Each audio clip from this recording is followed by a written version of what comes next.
So you can attend the practical within the campus that is near your vicinity. That one would be more convenient for you.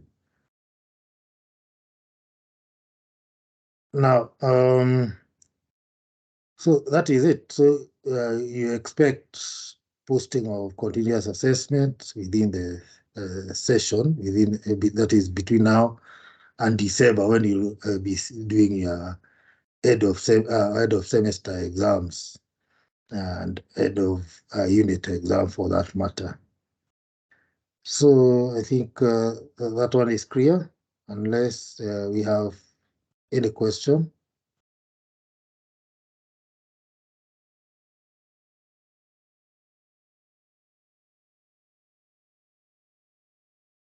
I presume there's none.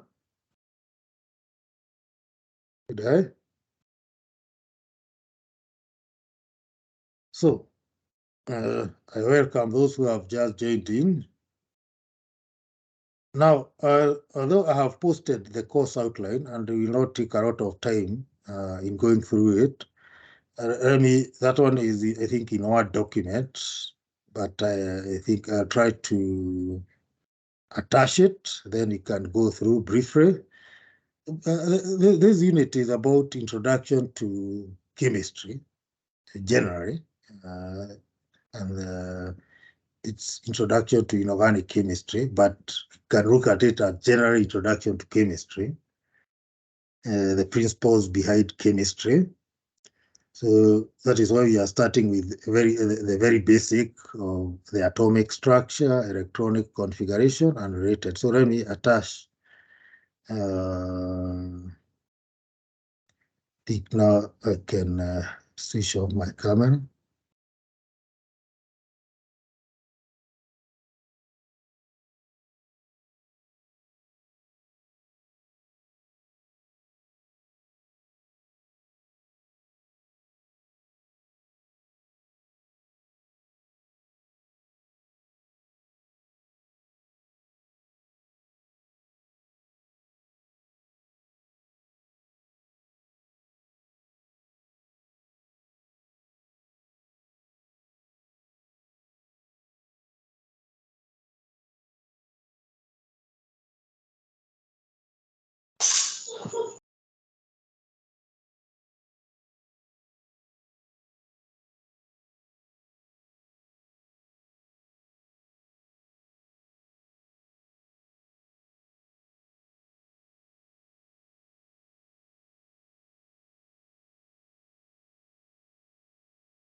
I hope you can be able to read my screen. Can you?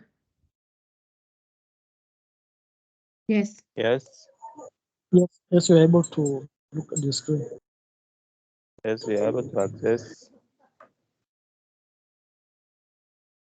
So the unit is BCH 1103.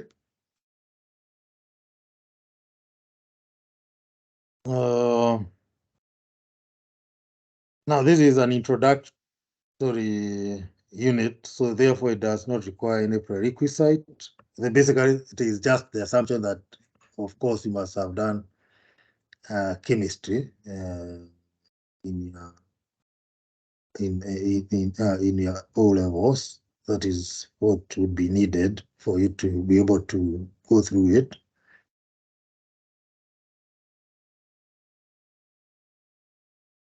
The course unit learners should be able to describe the structure and other fundamental properties of an atom, explain the construction, that is the construction of the atom and the electronic configuration, and of Bohr's principle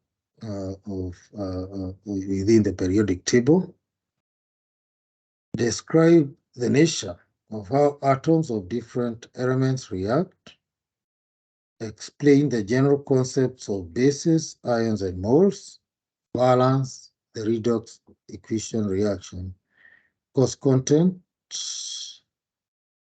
the material, the basic, a brief of what will be there is the array of atomic structure. So that is what we'll be looking at today, how the atomic structure was developed, the history between the atomic structure, fundamental particles of an atom, Planck's quantization of energy and photoelectric effect, Rutherford's planetary model and Bohr's theory of the atom, failure of the Bohr theory,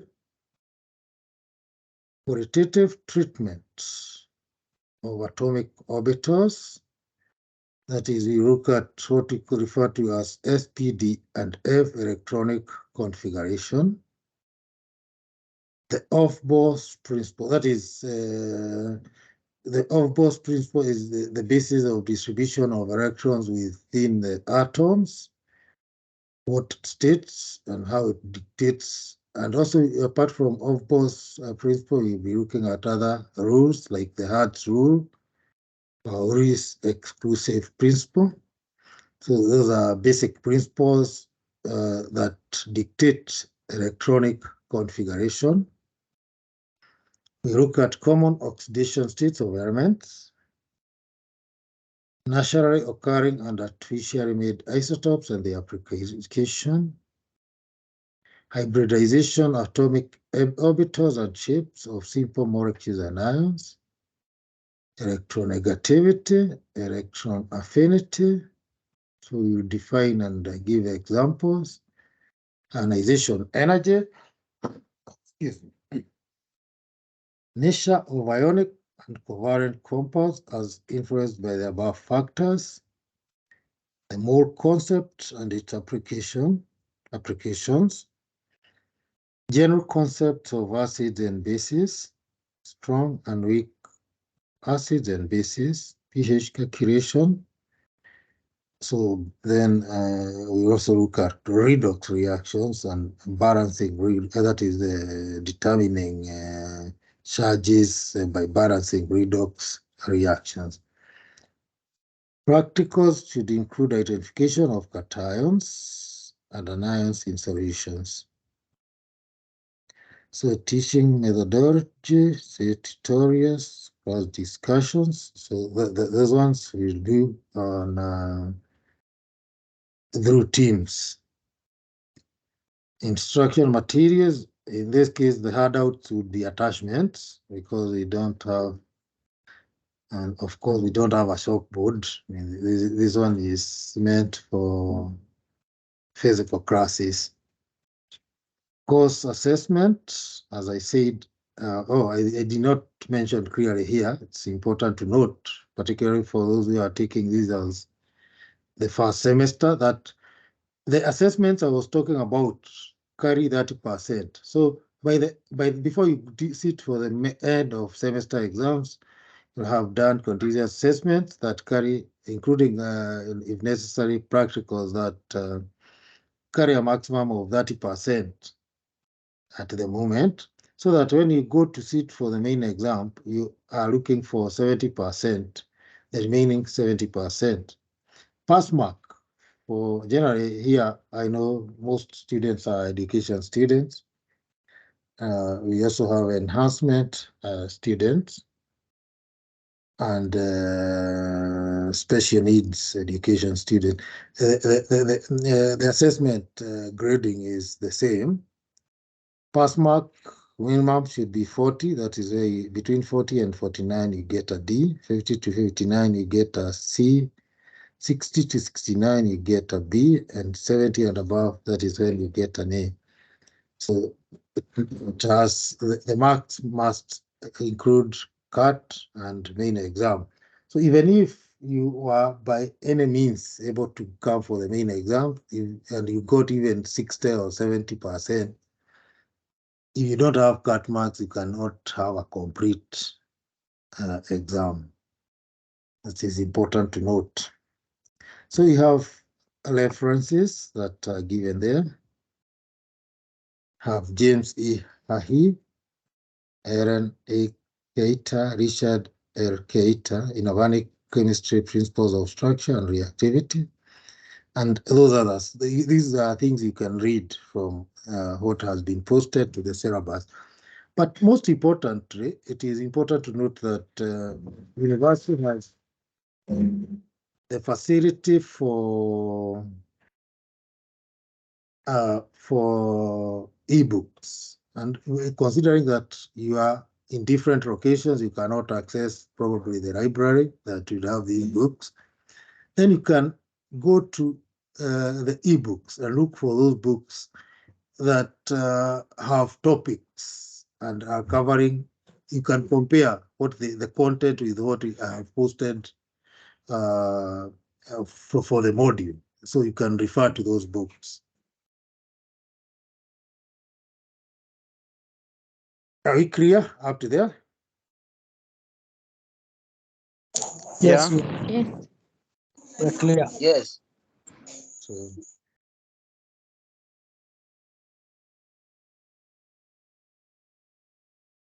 It is okay.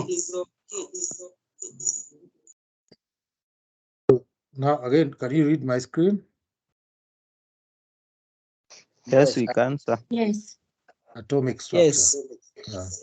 So now I want to introduce us now to the topic of today, and that is atomic structure.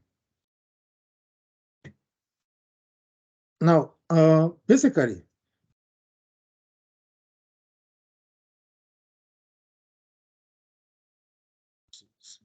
here.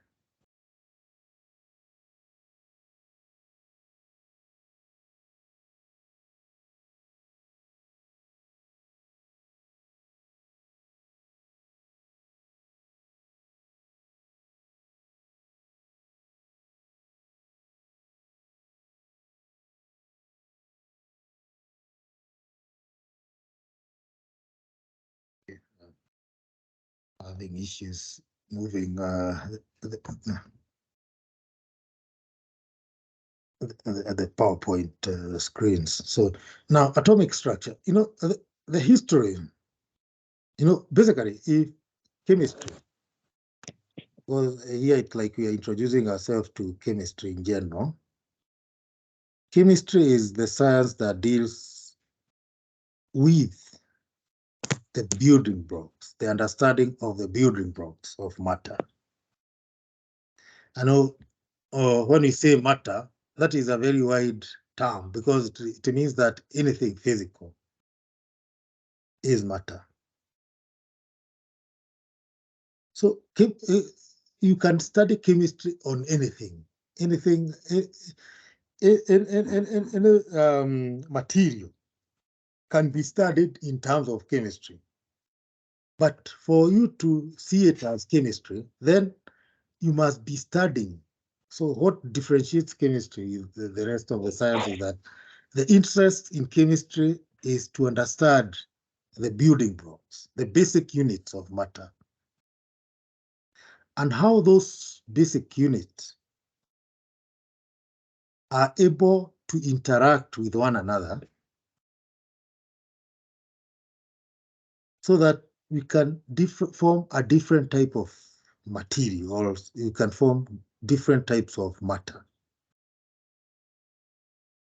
The study in chemistry includes understanding the conditions under which the building blocks of matter interact. So when you're studying chemistry, the basic is that you be interested in the building block of the material you are studying.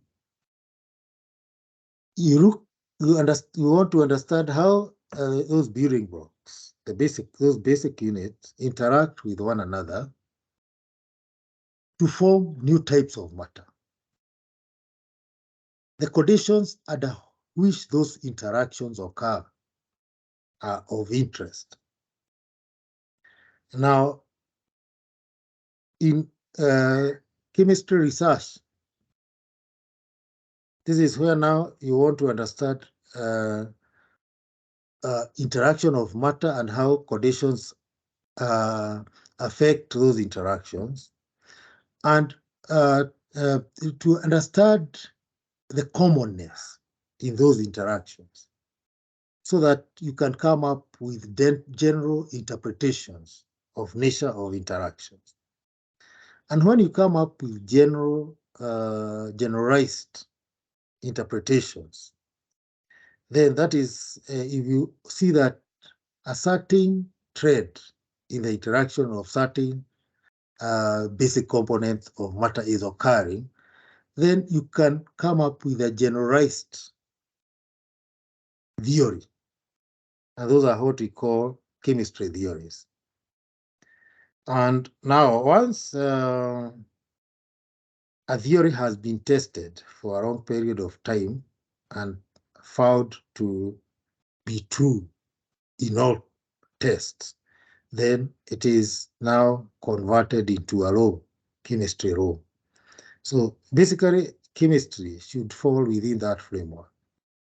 So the basic interest in chemistry is to understand the building blocks of matter. And that is why the first person who came up with a concept that applies widely about matter is that is John Dalton, is referred to as the father of modern chemistry. So when you're looking at atomic structure, the first person you interact with is John Dalton. And John Dalton is the one that came up with the idea that all matter is composed of particles, which he called atoms. And so when we look at history of the modern chemistry, we cannot fail to mention John Dalton, who in 1808, it is the early 19th century, that's about 200 years ago. That is when you can say that modern chemistry started, with the idea of John Dalton that matter was made up of small, indivisible particles called atoms. So John Dalton suggested that all matter was made up of tiny spheres, indivisible particles called atoms, whereby, according to Dalton, he argued that the difference between one type of matter, or basically for pure material, a pure material should make what are called elements, should consist of very tiny similar particles, which he called atoms. And different elements will have different types of atoms. So that is according to John Dalton. According to him, if I state the statements as per John Dalton, is that matter is made up of very small, indivisible particles called atoms. Then that was his first point. Then the second point was that he observed that atoms of the same elements are similar in every way, but different from atoms of all other elements. That was the second observation. He made three important observations. Then the third observation, according to Dalton, was that when atoms of different elements can interact to form compounds, but when they do so in simple numerical proportions. That is in the ratios of 1, 2, or 3. So that is what Dalton observed, that if you have atoms of type A or type X, they can react with atoms of type of element Y in simple, maybe 1 to 1, 1 to 2, 1 to 3, but in simple numerical proportions. So the reason why that observation was important is that even what most of the chemistry that we do today is usually based from the atomic level. That most of the interactions that we are able to observe in our laboratories are usually to the level of the atom. But that does not mean that Dalton was right. For one, when he said that matter is made up of small indivisible particles called atoms, that statement is not true, because we now know that atoms themselves contain smaller particles within them. But the important thing about what he said is that most ordinary interactions usually involve interactions at the atomic level, not at the subatomic level. And therefore, that statement helped to develop chemistry to much greater level. So we can say that that is part of Dalton's shortcomings of Dalton atomic theory, is that for Dalton never knew that within an atom there could be smaller particles. That is what was one thing that is not true. Two, when he observed that atoms of the same element are similar in every way, at that point, the issue of isotopes had not been discovered. And therefore, again, that was not true, but it is quite true to a certain extent that most of atoms of the same elements will be similar in every way, but they are not entirely similar in every way, because we now know that we have atoms of the same element which have the same atomic number, that is number of protons, but different mass numbers due to different number of neutrons.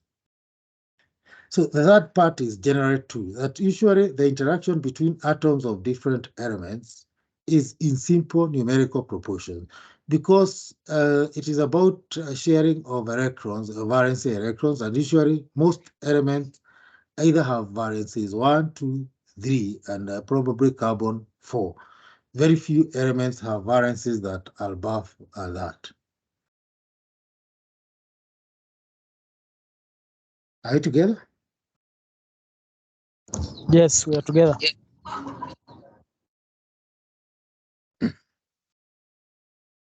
So you can see here is an example explaining the third point, that the ratios like here is 1:2.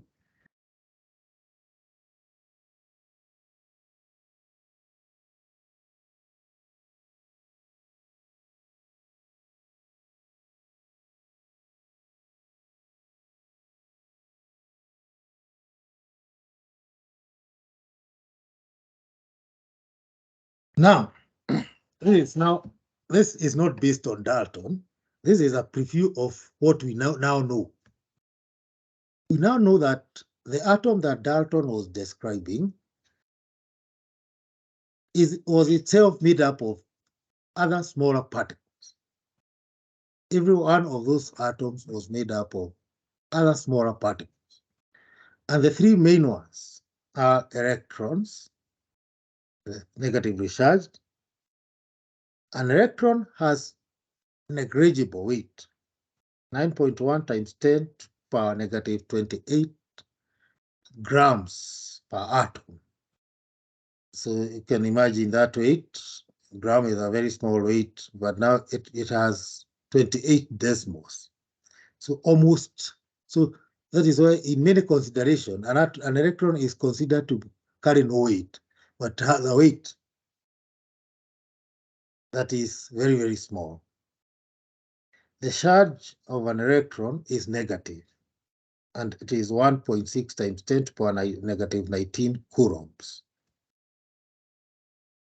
Then we have protons. Protons are much heavier because they carry a weight of 1.67 times 10 to the negative 24. They are still very light, but they are, if you look at that difference, 10 to the power negative 24 and 10 to the power negative 28. It means that one proton is 10,000 times heavier than an electron. And that is why when we are looking at weights of atoms, usually we base them on protons and neutrons, which have the same weight. As you can see, the neutron below. The neutron below has the same weight as the proton.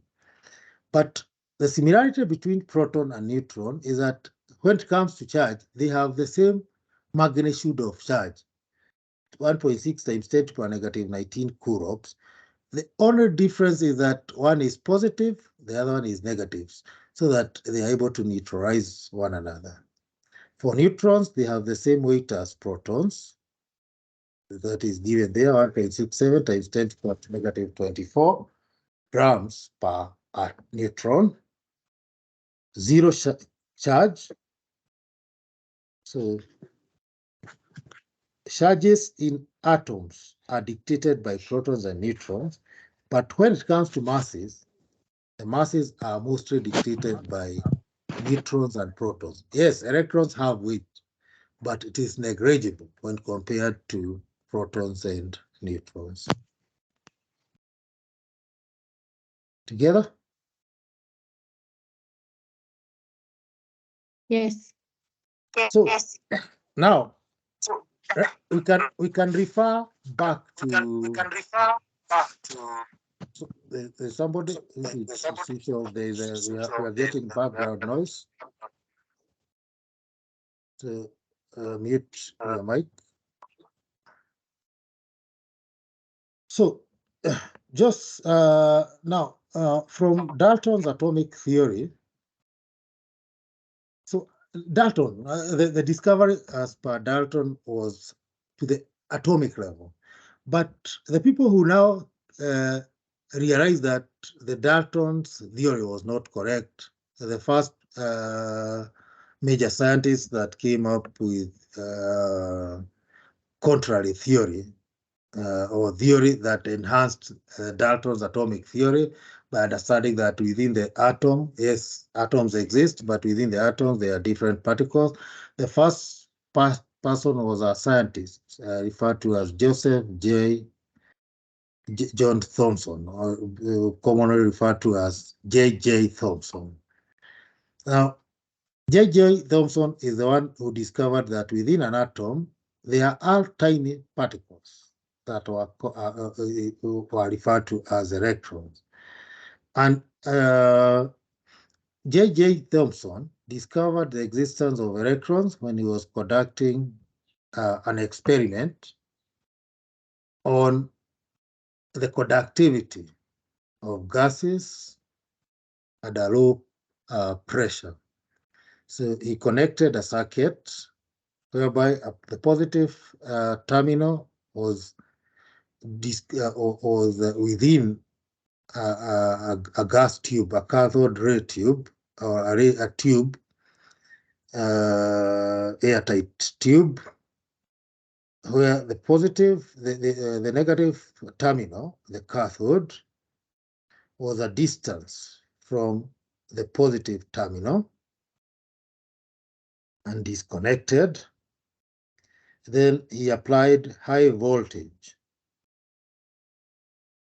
And yes, the observation was that gases could conduct at a low pressure when subjected to high voltage. But the observation that was not part of the experiment was that outside the circuit, because we was using a fluorescence tube, was that the fluorescence tube or screen started to glow, indicating that there were particles that were hitting the screen. Yet, those particles were operating outside of the circuit. So those particles must have been particles coming out from matter, in this case, atoms that were attached to the cathode. So according to Thomson, the conclusion was that atoms must be having negatively charged particles which were the ones that conducted electricity when we indicated high voltage. And when they are moving to the anode from the cathode, some of them passed through and were able to hit the fluorescent screen. And he observed that because they were moving from the negative direction towards the positive direction, then they must be negatively charged. And therefore, that was the first conclusion on the existence of negative particles within atoms. And other experiments now came up with the measurements of the exact charge of the particles and of those negative particles.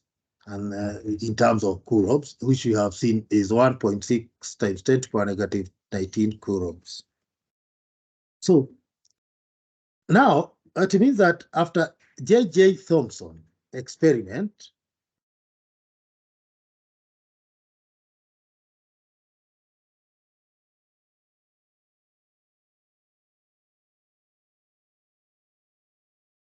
after J.J. Thomson experiment, let me first of all move to, before I talk about Rutherford. After J.J. Thomson experiment, the conclusion was that then this atom that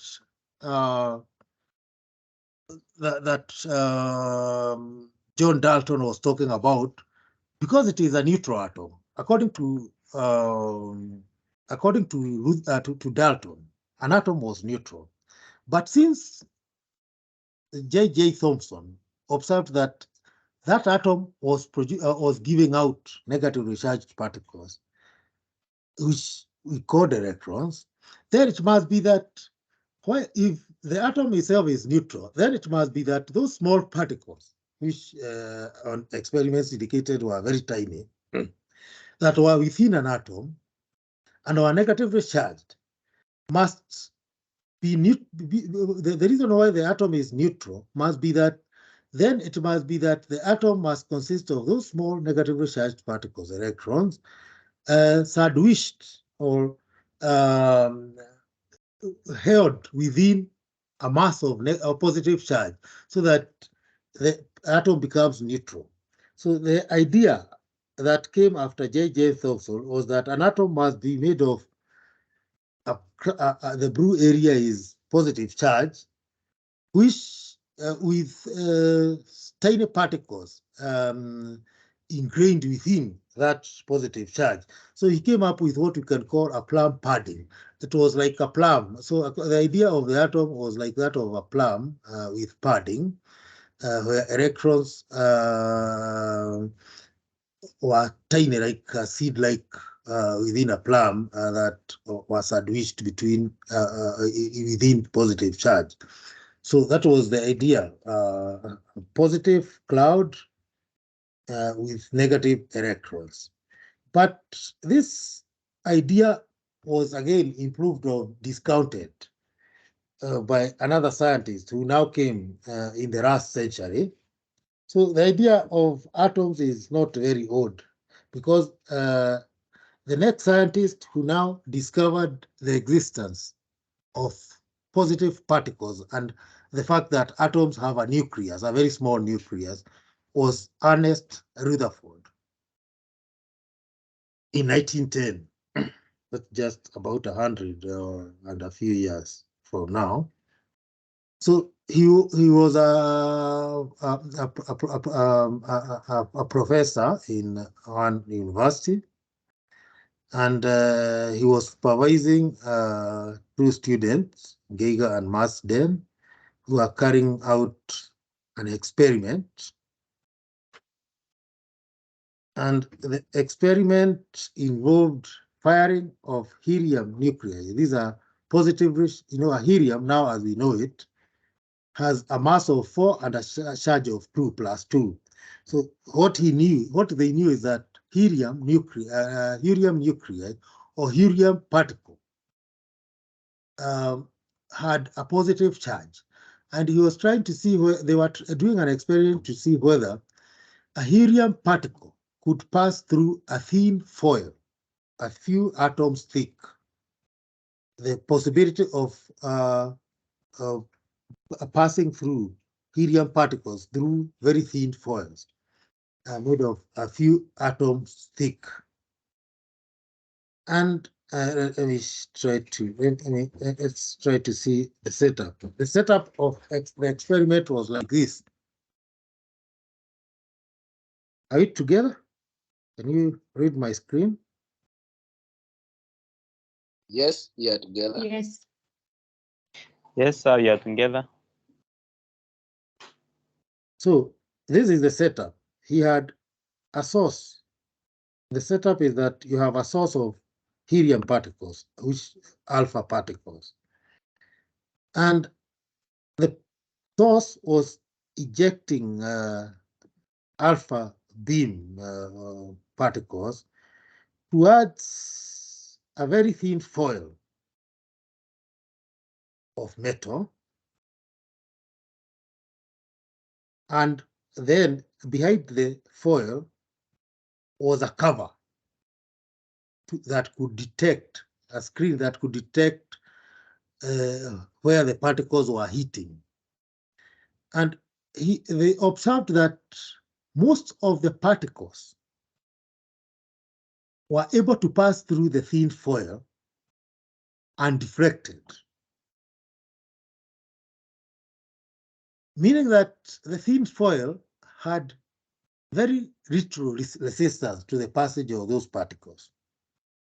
But they also observed that a few particles were scattered, that is, they were diffracted, meaning that they were able to pass through, but the direction was changed, meaning that they must have encountered resistance.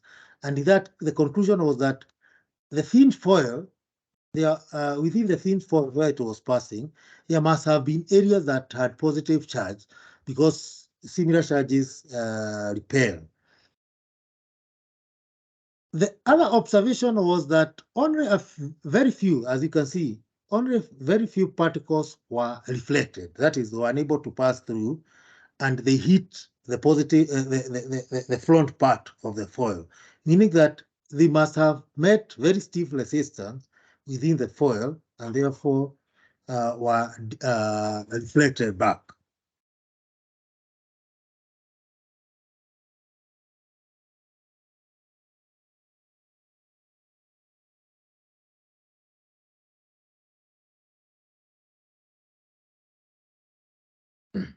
So now this is what the observation is, that they fired helium. So you can I was trying to show you the helium nuclei at a piece of gold foil, a very thin one. So which was on a, they found that almost all the particles were able to pass through, but a few, about 1 in 10,000, were reflected. So the conclusion was that because the foil must have been made up of atoms, then those atoms must be such that they have a very wide area that does not resist passage of positive particles. And that must be the area that is occupied by electrons. While a very small area had positive charge, and that is why it was able to reflect the positive charge of a very heavy particles. Helium particles are quite heavy compared to, say, a proton. So the conclusion was that the atom then must be such that it is made up of a wide area of containing the negative charge, which could not resist the particle, but a very tiny area that consisted of the positive particles. And therefore, the result or the conclusion after Rutherford's experiment, that is Rutherford and his students, was that we could look at an atom the way you can look at that picture, as consisting of a very wide area, which is almost empty, and a very tiny positively charged particle within or space within that atom, probably the size of, say, a small seed in the middle of, say, a football field, meaning that for the possibility of a particle to pass through the positive, near the positive charge, is very minimal. So the wider area then was concluded to consist of electrons, while the tiny middle part was the one that was occupied by the protons, so that it is the one that, because of the strong positive charge, was able to resist the passage of helium particles. So in that case, now a new model of the atom was then developed after the experiments of Rutherford. And the model was like the one we have here. Now, instead of the pudding, kind of a model, then you developed, it was the next model was that of an atom consisting of a tiny, small central region with positive charge, like the one written N+, surrounded by very tiny particles that were widely spaced, negative particles that had been discovered by J.J. Thomson. So this is the model as per Rutherford. Together? Yes.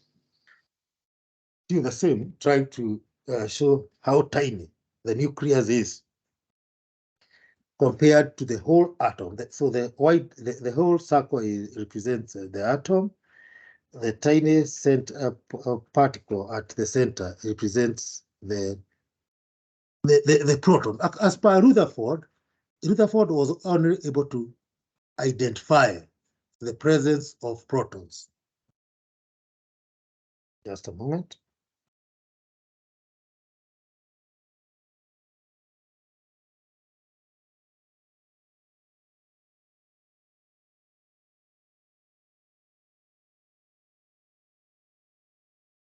Sema tu bai vizuri.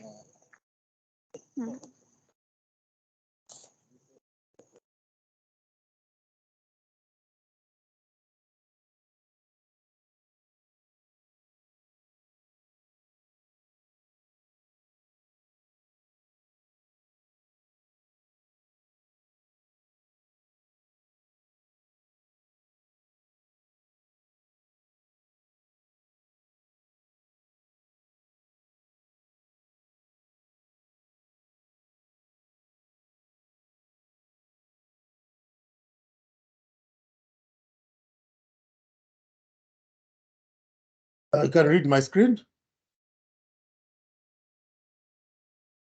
Yes, very well. Yes. Okay. Now, the discovery, which is not in my notes here, the discovery of neutrons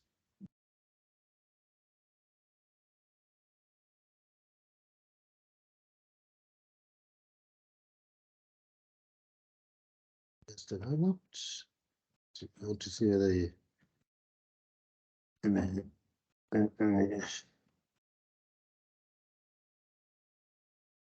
so the discovery of neutrons, which is not in my notes here, was actually done by the third scientist, known as Chadwick, Chadwick. Now, Chadwick was doing an experiment, again, where he was using helium particles, just like Rutherford. So let me bring the picture of, then I explain how Chadwick did his experiment. Now, just like Rutherford, another scientist known as Chadwick set up an experiment similar to this one. But instead of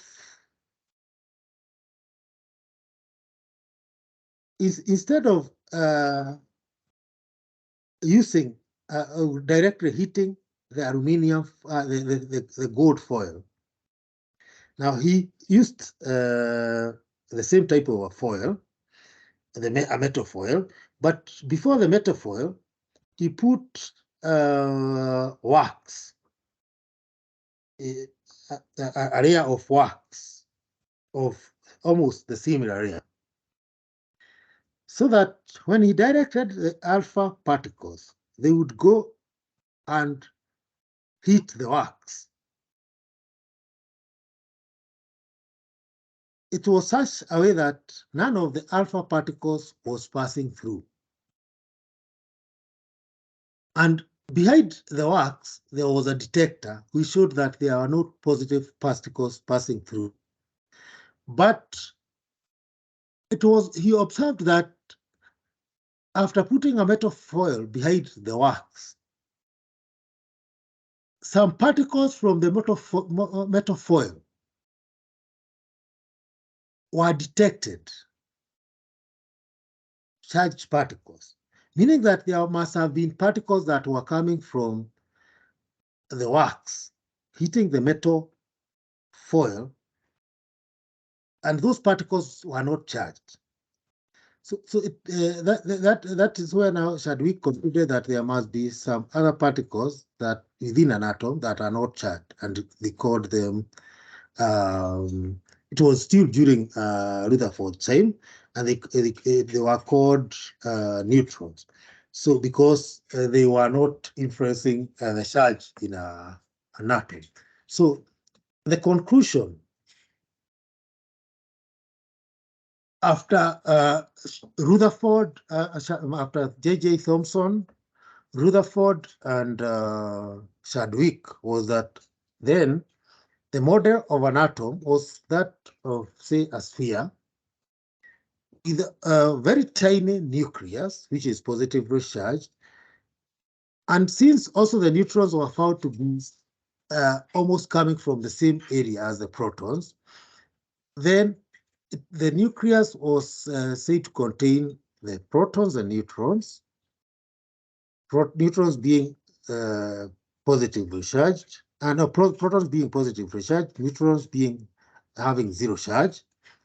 And since the weight of an atom was more than the weight of protons, then it was observed that those neutrons were almost of the same mass as the protons, but had no charge, while surrounding the nucleus was particles that we are calling electrons that must have had the same amount of charge as the protons, so that the atom remains neutral.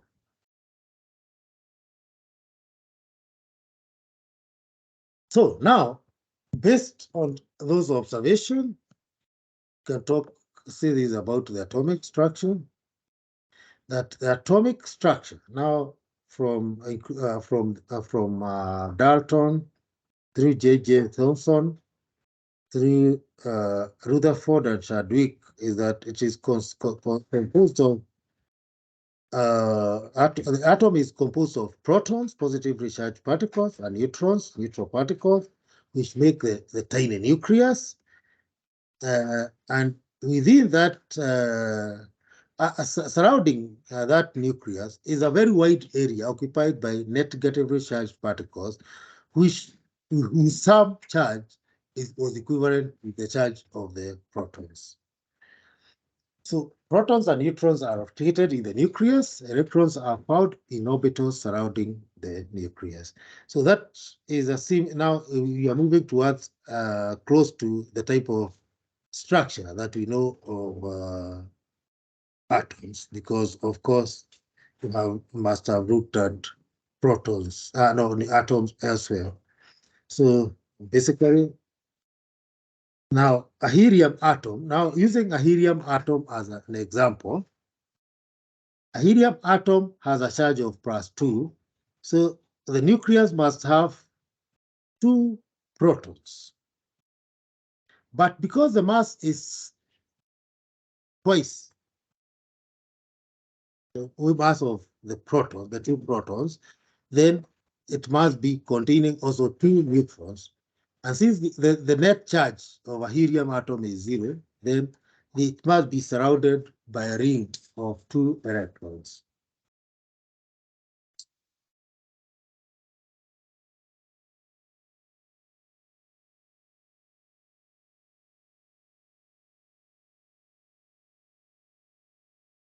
So atomic, still talking about the atomic structure, is that now from what we have said up to now is that every different atom has characteristic number of protons in the nucleus.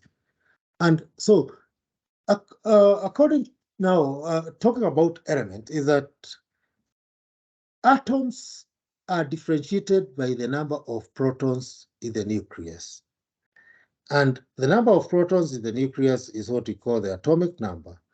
And every different atom has a characteristic number of protons in the nucleus, so that if 2 atoms have the same number of protons in the nucleus, then they must belong to the same element and are similar. So for every 2 different elements, the atoms must have different number of protons and therefore the atomic number.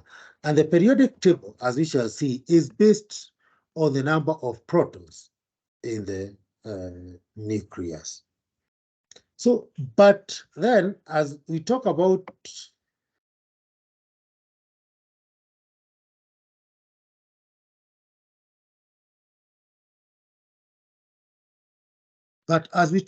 now the atomic, the element, now this is where now when we talk about atoms of element, is that the mass of an atom is consistent or consists of the sum of the number of protons and neutrons.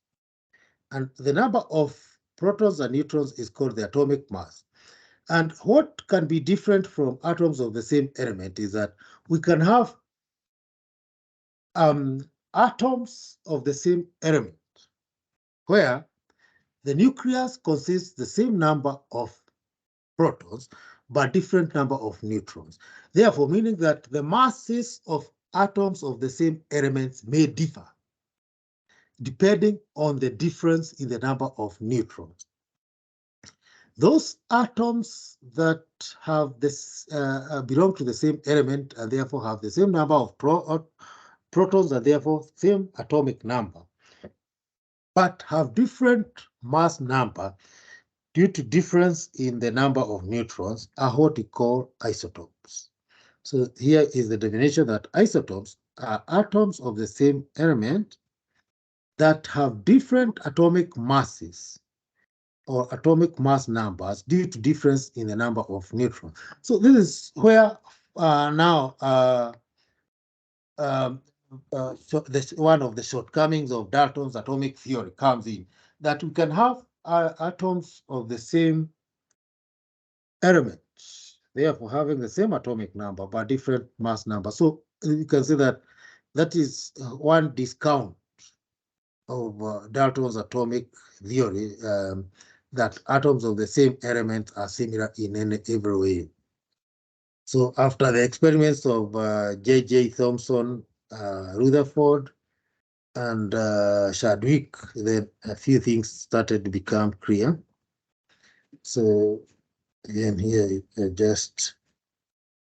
so helium, using helium again as an example, helium has atomic number 2 due to 2 protons in the nucleus, but it also has 2 neutrons. Therefore, the atomic mass is 4 because atomic mass is the sum of number of protons and the number of neutrons.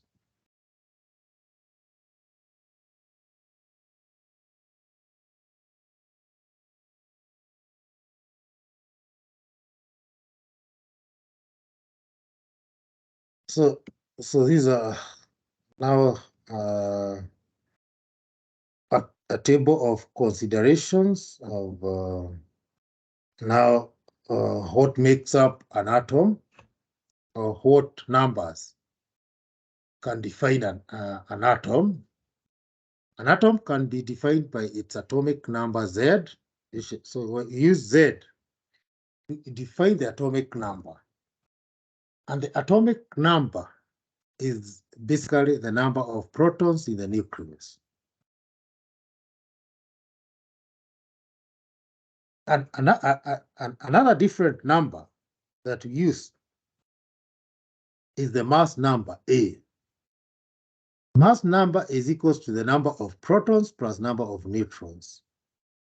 So basically it is equal to atomic number plus number of neutrons.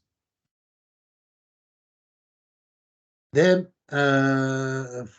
because we are saying that we can have atoms with the same atomic number but different number of neutrons and therefore different mass numbers, then those are the ones we are calling isotopes, because isotopes are atoms of the same element with different number of neutrons in the nucleus.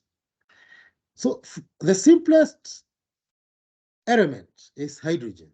Hydrogen has only one proton in its nucleus. And a majority of hydrogen atoms do not have neutrons.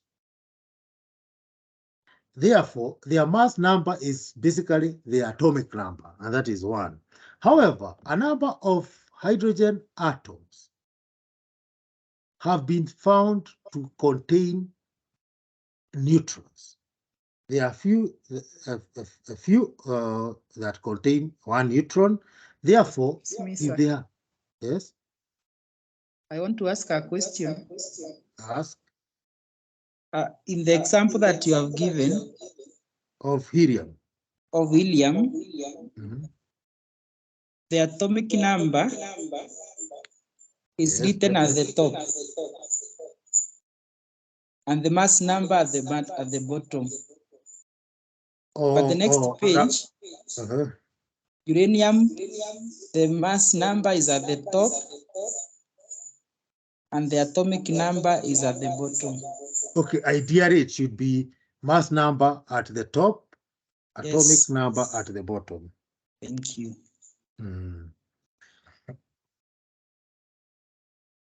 So here we have 2 other isotopes of hydrogen. That is, one is hydrogen, which has only one neutron, so therefore giving a mass number of 2. It is called deuterium. And then there's one that has 2 neutrons and 1 proton, therefore a mass number of 3. So we can have basically those are the known isotopes of hydrogen. So, and most other elements have isotopes, even though some to a small extent. So again, you have example of uranium. You can have uranium-235 and uranium-238. And the difference is the mass number, and the mass number difference of 3 is due to, it means that the one with higher has 3 extra neutrons compared to the one with lower.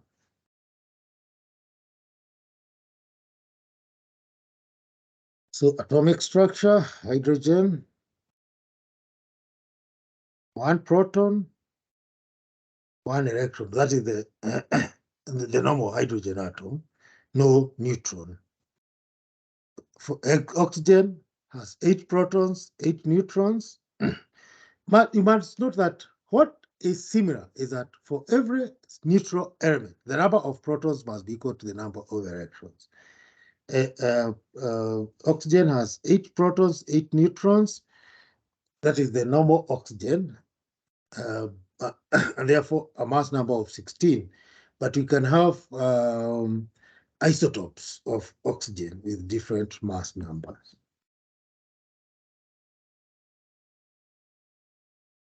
So these are still showing the same. For example, you can have carbon-13 it is one with 7 neutrons. You can have carbon 14 and carbon 12, which is the most common, is carbon 12, with only 6 neutrons equivalent to protons. So it's the same, talking about now.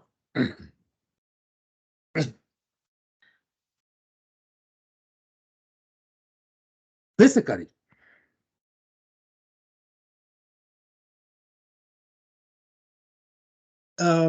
what Rutherford, I mean, from Dalton, J. Thomson, Rutherford, and Chadwick were able to identify is the existence of a nucleus which contains protons and neutrons, occupying a very tiny area, as the experiment of Rutherford has shown, then surrounded by electrons. So according to according to Rutherford, because he is the last among those who came up with the final structure. And let me go back to that final structure. According to Rutherford, this basically represents, this type of a structure represents an atom, a nucleus, consisting of protons and neutrons, then surrounded by an area occupied by the electrons. According to Rutherford, those electrons were haphazardly distributed in a very wide area. But then the first person to come up with quantization of spaces that are occupied by electrons, or Niels Bohr. Niels Bohr had studied at Rutherford at the Victoria University in Manchester, and he is the one who refined Rutherford's idea by observing that electrons were not occupying any space outside the nucleus of an atom, but were occupying specific energy levels outside the nucleus. And the reason why Bohr came up with that idea is by observing the spectrum. When, particularly when you burn metal elements, they produce planes that have specific colors, indicating that the electrons within those atoms must be changing locations within specific space. So that the Bohr idea of electrons occupying orbits was the basis of quantum theory, because quantum theory is the one that now observed that electrons within atoms occupy specific energy levels. And according to Bohr, he observed that the structure, he identified the structure of an atom, the same way you can identify the structure, the planetary structure.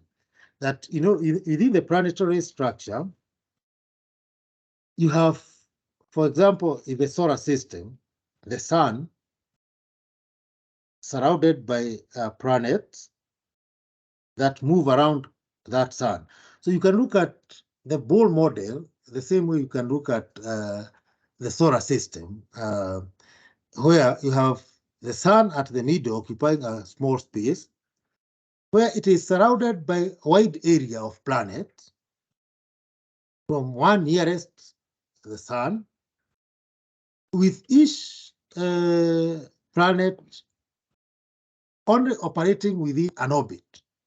So according to Bohr, the electrons outside the nucleus of an atom were operating within orbit, where they were moving around the nucleus, which contains the neutrons and protons.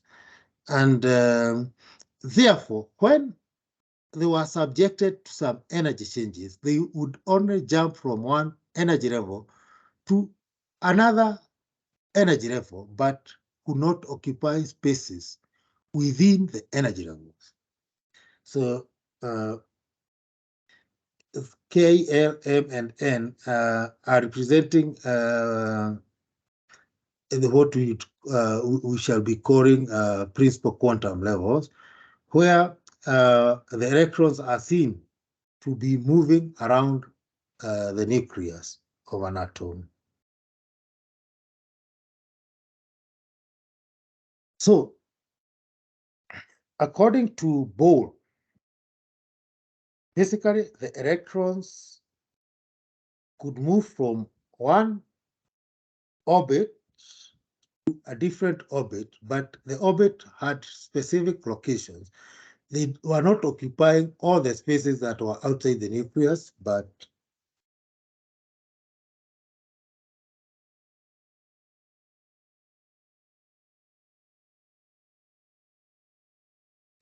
specific energy levels outside the nucleus. So this is the Bohr model. According to Bohr, you have a nucleus, then the electrons could occupy an orbit, orbit 1, orbit 2, so that if an electron was raised to a high energy level,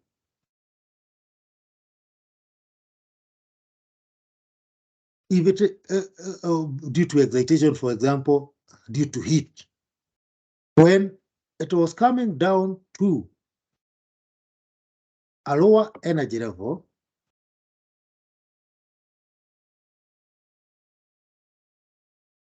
then it would emit energy in form of electromagnetic radiation, in form of a photon. A photon is energy in a form of electromagnetic radiation, like the radiation of light.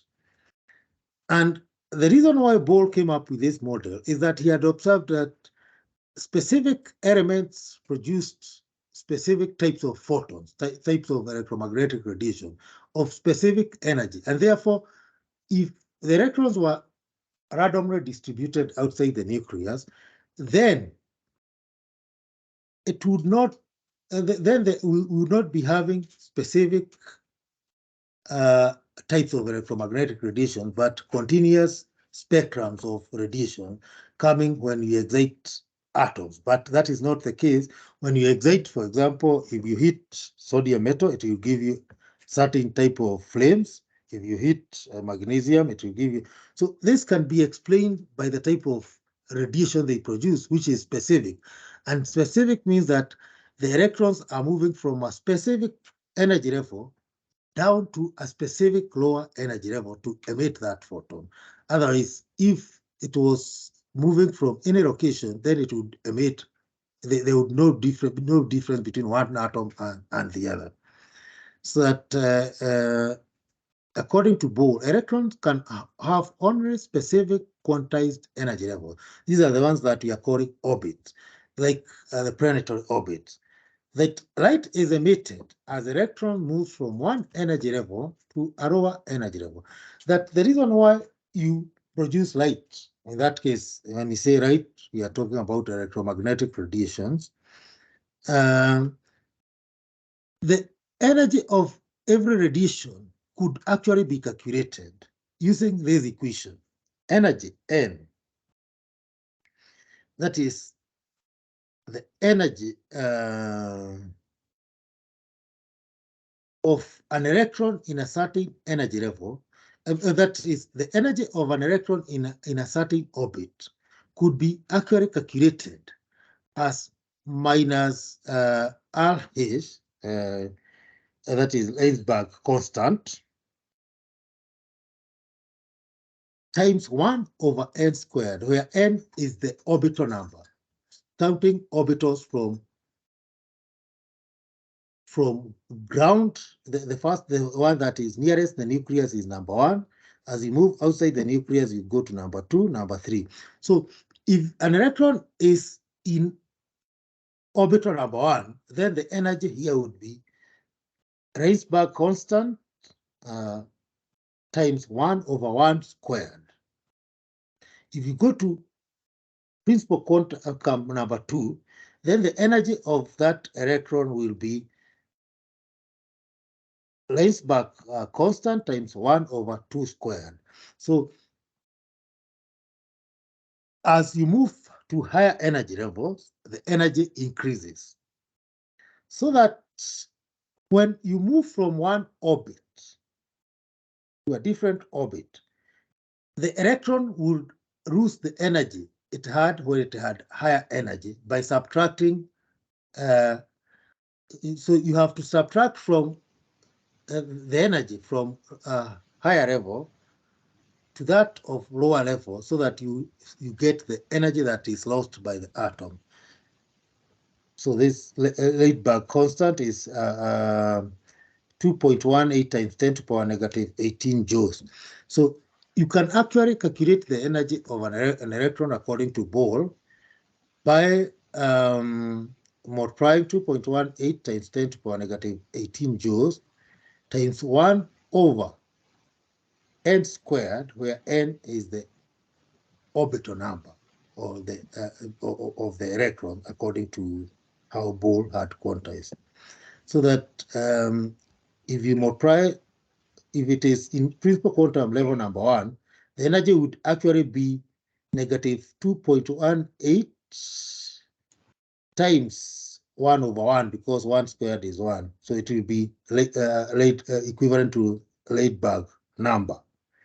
If you go to the second level, then it will become less. So when you calculate energy change from one level to another, you subtract the higher level, you subtract the lower level from the higher level. And the energy difference is actually the energy of the photons emitted. So the Bohr model is that you can see you have the nucleus, then you have orbits where electrons occupy spaces outside the nucleus, starting from orbit number 1, orbit number 2, orbit number 3, orbit number 4, orbit number 5. So the amount of radiation or the energy of radiation emitted will depend on where the atom, the electron moves from and where it lands.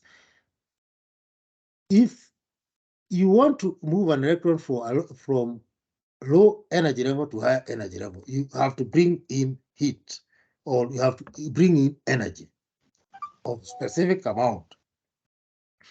But the electron that is of lower energy that has been raised to higher energy, it will eventually fall back to the original position, and it will have to emit that energy in form of electromagnetic radiation, and the energy of the electromagnetic radiation can actually be calculated.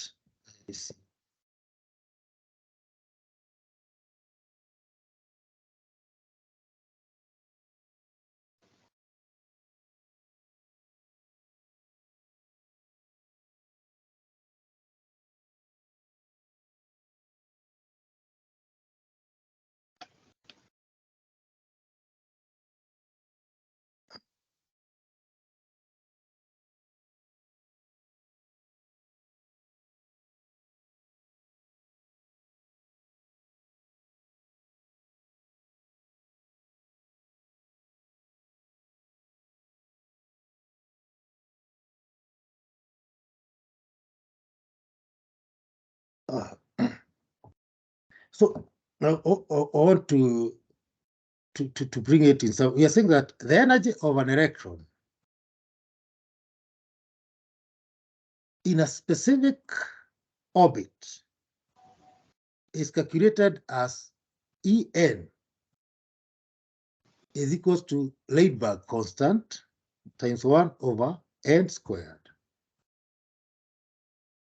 Now, suppose, say, an electron moves from orbit number, say,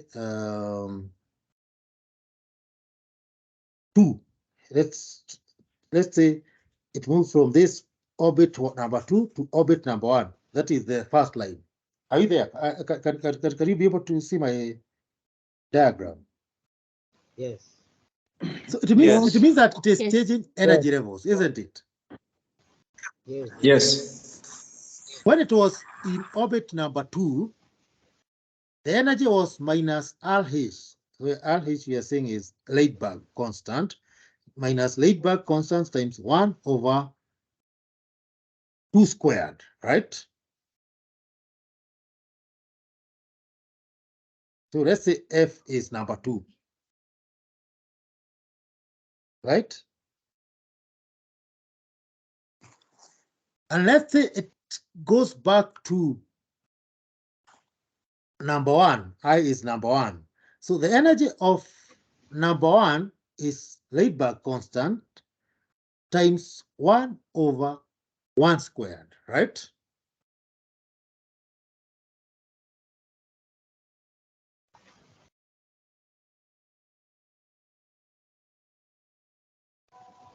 Are you together? Yeah. Yes. So the energy change would be the energy of where it has moved is the energy of where it came from minus the energy of where it has moved, so that the difference is the energy, right? Yes. So Yes. delta E, the energy change, the energy is Rydberg constant, 1 into bracket 1 over N2, that is where it was, squared, minus 1 over 1 over N2 squared, 1 over minus 1 over N1 squared, if it came from 2 to 1, right?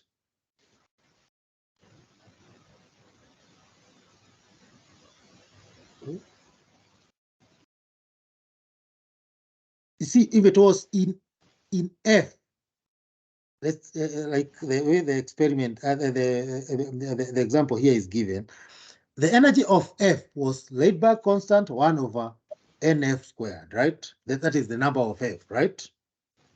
Yes. Then it moved to I.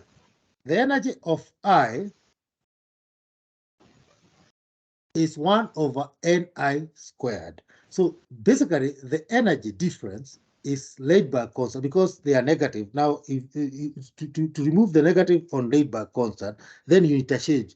It is 1 over Rydberg constant into brackets 1 over Ni squared minus 1 over, basically it is this minus this, right? Both of them have the factor Rydberg, isn't it? So if you subtract this, if you subtract this from this, then you get this equation. Are you together? Yeah. Yes? Yes. So Yes. basically, the energy emitted when an electron moves from one energy level, delta E, is given by delta E is equals to Rydberg constant 1 over Ni squared. I is where it has moved to, minus 1 over Nf squared. F is where it is coming from.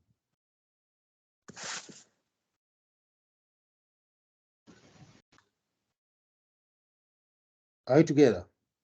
Yes.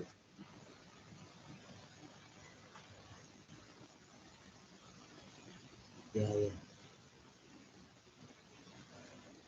So basically,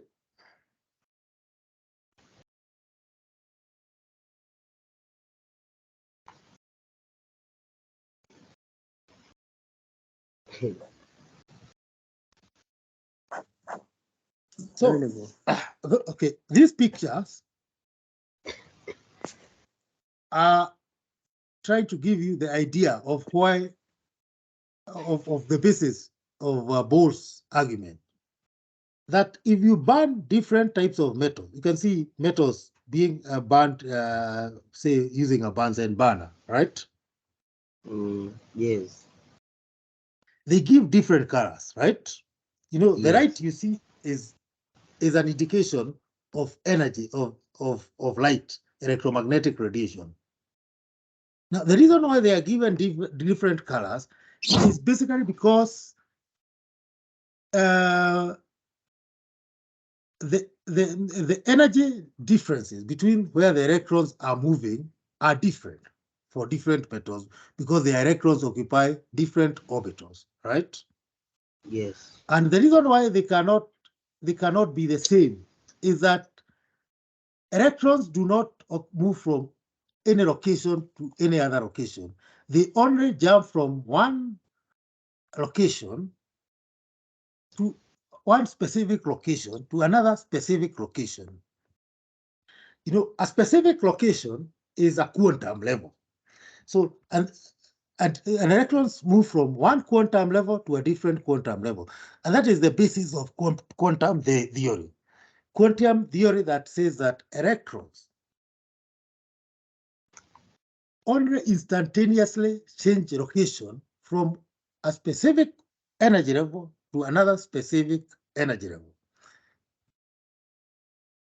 So the Bohr model now is very similar to the type of models that we have today. Although we shall see that there is excitation, there are some differences that, or some shortcomings that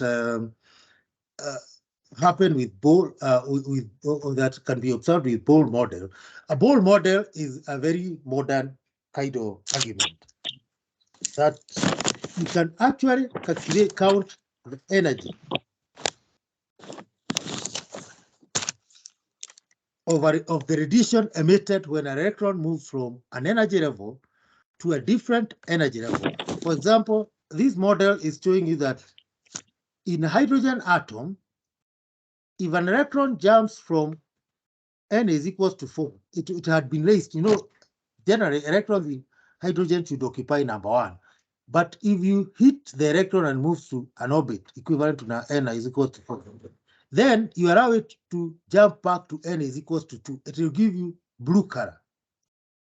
If it was in shell number 5 and jumped to shell number 2, it will give you violet color. You know, violet is greater energy than blue color. If it only changes from number 3 to number 2, meaning that it has a very small energy change, it will give you red color because red is a weaker energy, has weaker energy than blue and violet. Are you together? Yes. And so specifically here, this is so these notes are in on your e-learning site. Specifically, if you want to calculate the energy when an electron jumps from a specific energy level to another energy level, you use this equation: delta E is equals to Rydberg constant into brackets 1 over the initial position Ni. I stands for initial, the starting point, squared minus 1 over nf squared. F stands for final location. Together? Yes. So the Bohr model can explain the line spectrum. We say that when you hit elements, they give you colors, they give you light of specific colors, very specific.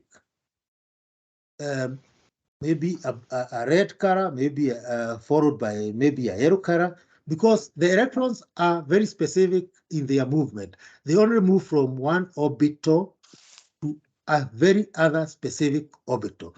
It cannot fall in between. So you find that within, if you draw a spectrum of wavelength, only specific wavelength will be reflected in the colors that these elements will give when we burn them or we heat them.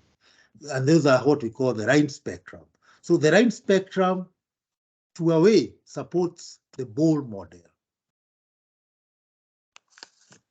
So, for example, here we have an example of light emission from sodium atom. When you heat sodium atom, it is showing you that you get a blue color, then from there, the other one is what color is that? Is it yellow, right?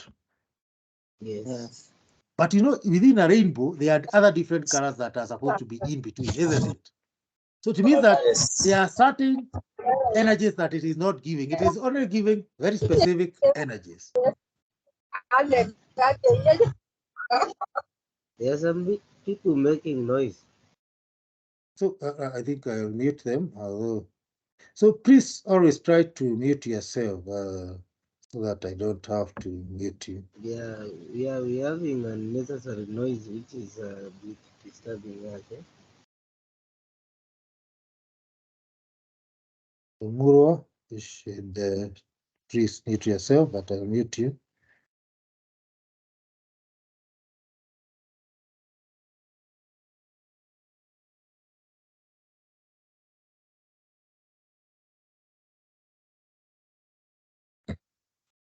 So basically, what we have learned today is that in the atomic structure is that atoms are neutral because they have uncharged atoms. That is what we are talking about, because they have the same number of protons as the electrons, and protons and electrons have each particle proton and electron have the same charge. So atoms are identified by their number of the number of protons, which we call the atomic number. The masses of atoms of elements are identified by the sum of protons plus neutrons, and that is why that is what we call the mass number. And because you can have different number of neutrons in the same in atoms with the same number of protons, that is why we have atoms of elements that have different mass numbers, which we called isotopes. Those are the things we have said, isn't it?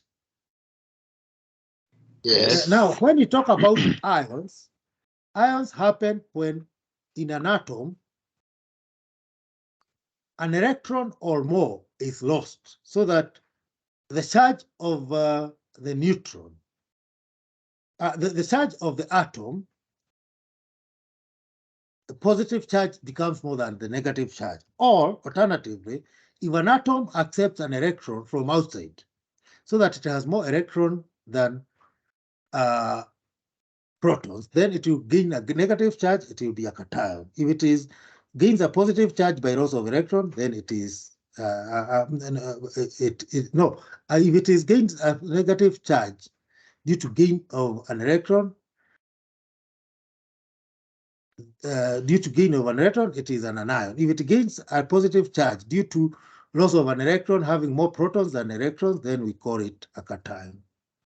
So ions are charged atoms. Cations have more protons than electrons and are positively charged. Anions have more electrons than protons. So where do they get more electrons? It means that it has gained an electron from outside the system.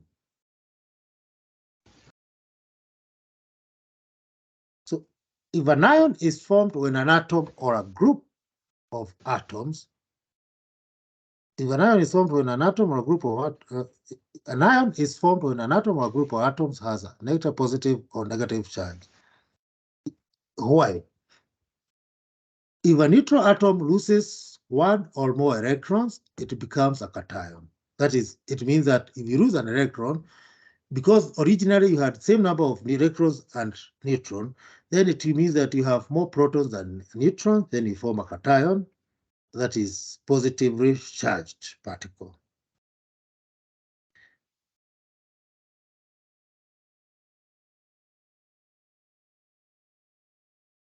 If a neutral atom gains one or more electrons, it means that it will have more electrons than protons, and therefore it will be negatively charged. So we have shown the example of sodium can lose an electron so that it ends up with 10 electrons against 11 protons. It's a cation. If you have chlorine, which is atomic number 17, and it gains an electron, it gets 18 electrons, then it will be more electrons than protons, and it will be negatively charged.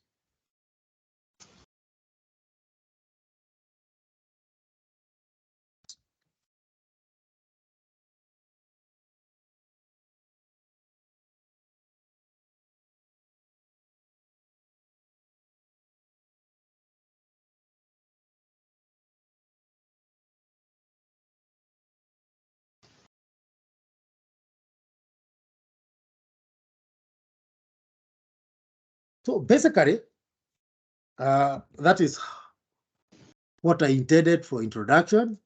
We basically discuss the history of the atom. We started from Dalton's atomic theory. We went, so according to Dalton, atoms were the smallest particles, and which served its use. Then we have talked about discovery of electrons by J.J. Thomson, discovery of protons by Rutherford, and the discovery that protons occupy a very small area, discovery of neutrons by Chadwick, and the observation that protons and neutrons occupy the very tiny area called the nucleus, and that according to them, electrons occupied a very wide area outside the nucleus.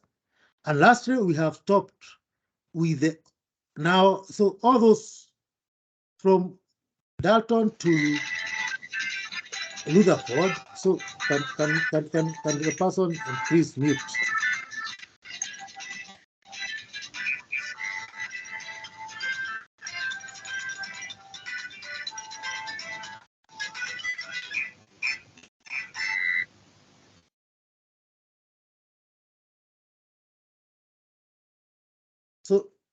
So from Dalton to Rutherford, that is what we call the classical theory, where we are looking at atoms only in terms of particles.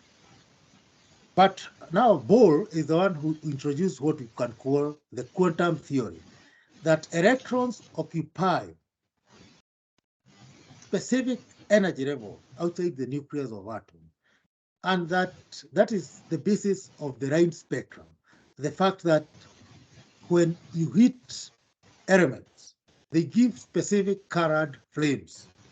Flames indicate, why do you unmute? And then, so specific energy levels that electrons occupy, and when they move, they give radiations of specific energy. And we have basically we have added by looking at how you can calculate the energy when electrons move from one energy level to a different energy level.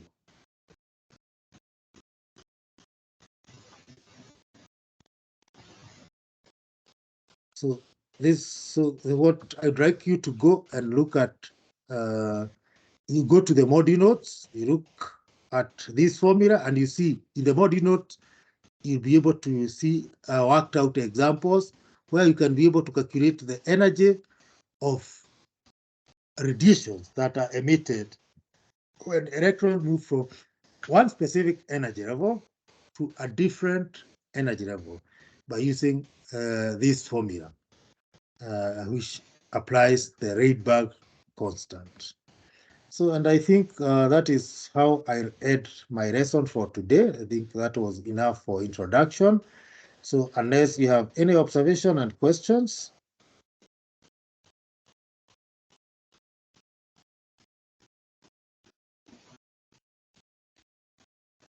Excuse me, sir.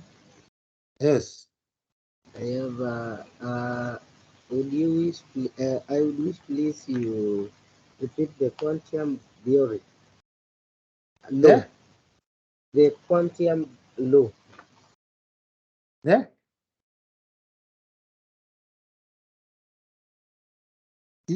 That is Myro. Myro, you're asking for?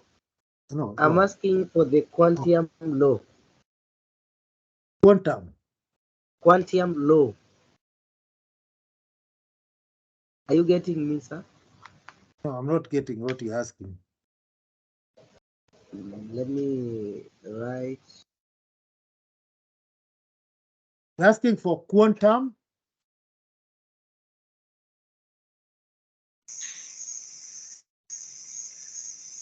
So, okay.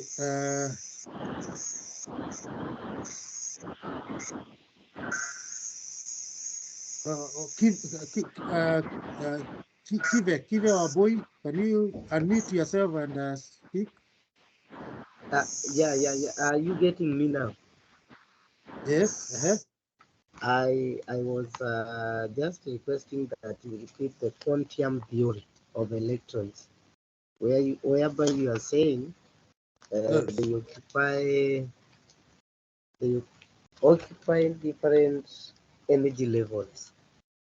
Basically, the quantum theory is that argument that electrons do not occupy any space outside the nucleus, but occupy only specific energy levels.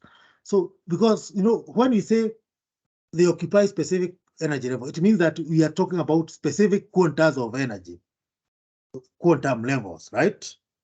Yeah.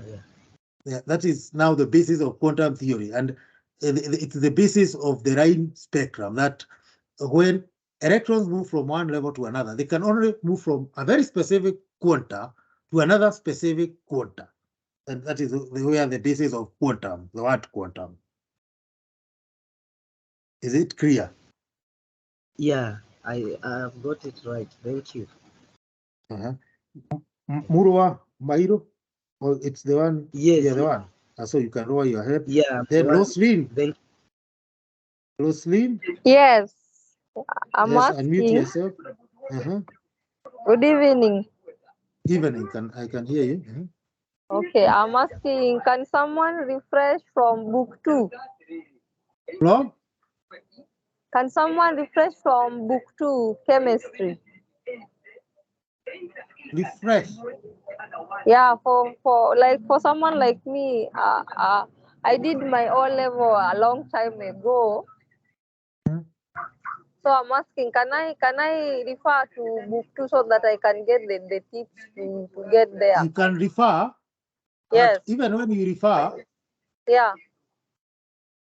then when you come here, you have to now approach it. When it comes to exam, don't, for example, the way probably you draw electrons and what, you cannot use it here, but you can refer to it to give you an idea, but then the approach will be different, because probably what would be considered a correct answer then will not be considered a correct answer. So you can refer, but then come back to the explanation as they are here.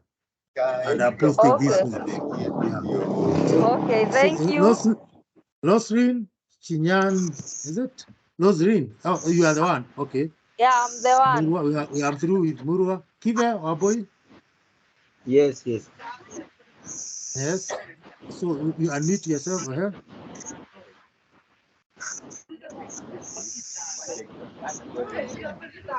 Kive, you can talk. Okay, and anybody else, please mute. Apart from Kive, anybody else mute until Kive. So I just making noise here. So Kive.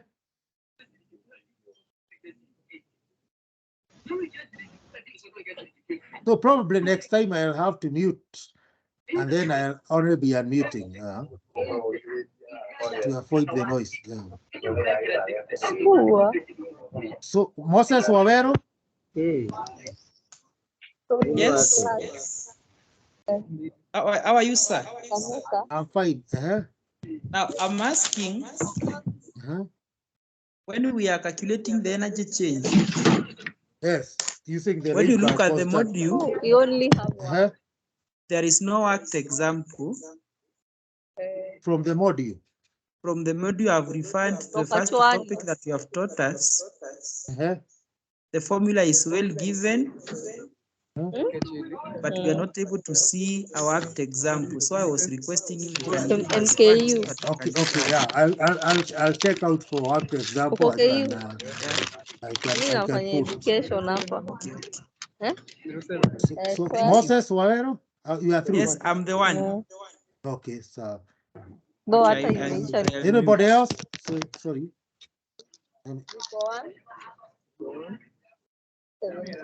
if you are not talking to us, please mute. Okay, Mwedwa Bua. Mwedwa Bua. So I think we'll stop there. Then we'll meet. I'll look for those worked examples. Excuse me, then sir. we'll meet Excuse me, next. Sir. Yes. I was requesting. Yes. Next time you mute all of us so that you'll be unmuting. Yeah, that is what so that we do. can minimize the noise. Correct. Yeah. Anybody else? Excuse me, sir. Yes. I'm unable to access the modules from the portal. The modules from the portal. They are there. You can talk to one of even if you can talk to any of the others, then they can help you because they can even downloaded. Yeah. So excuse me, sir. Yes. I'm requesting that next time you adjust the time because some of us are busy somewhere. So you get that when you say we meet at 6, actually some of us will not make it at 6. You want to adjust to late hour or to early hour? At least 7 is a bit logical. So do this. Discuss within your groups and agree because there are those who had said it is okay. So then you can give me a general suggestion. Okay, 6 is okay. We can adjust. So you discuss. Then you once you agree, you say to the chat. Okay, thank you, sir. Geoffrey Motuko, you wanted to say something? Can unmute yourself. Yes, Daktari, how are you? I'm fine. And you? I'm very fine, thank you. So I wanted to ask about the cards, Yeah, when are we sitting for the cards in this unit? From around 2 weeks from now or 3 weeks. Then that is when I'll post card 1. But when I do so, I have to state that one in the chat room. I have to indicate before I post.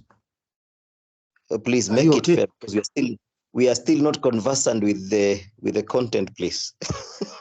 So you know the rest of the material. So I think so. Okay. Yeah, make it fair. Moremi Nyabura, are you through? Okay, fine. So I think that we have a Moremi. Okay, thank you. Moremi Nyabura. Good evening. Good evening. How are you? Yeah, I'm very fine. The formula you have done there. Yes. In the module, it says that we are calculating the 1 over lambda, which is the wave number. Is it the same or no? That is not. That must be a different formula. That is specifically for movement of electrons. So that 1 over lambda must be a different. So check out. It cannot be for the same equation. Probably you are talking about energy of electromagnetic radiation. So, the Balmer series. So it means that you get different formulas. It means that the one you are talking about is not that one. Okay, when you're discussing the hydrogen spectrum and the Balmer series, in the Balmer series, it gives the similar that when you are given that formula, it shows the same.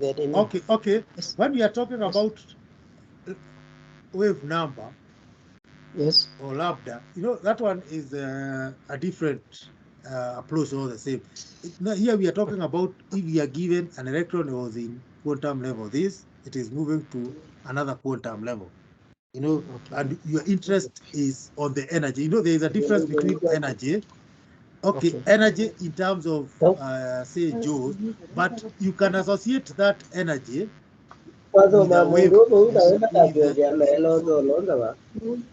Now, please, if you are not Murwa, you should mute yourself when outside. Oh, okay, sir. So, okay, probably next time we shall see the relationship between energy and wavelength, lambda. There is a relationship, but it is different approach. Are you together? Yes? Yes, sir. So, Yes, sir. Yes. So anybody else who has not talked, Muremi Mudama Kefara, did you want to say anything? No, I'm okay, sir. So I think we'll stop there. So have a good evening. Same to you, sir. Good night. We'll miss you. Yes. Same to you. Yeah, tumemaliza.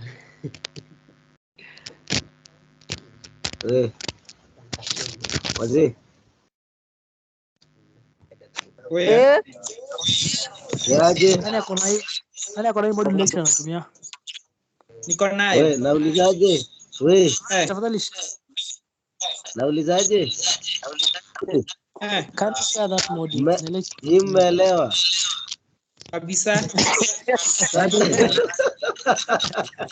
Hakuna mtu amesoma hapo wala. Tumeelewa. Mondi iko sawa. Hakuna kitu iko sawa. Wekeni module kwa group. Tumeni hii module lecture anatumia saa hii. Tuma module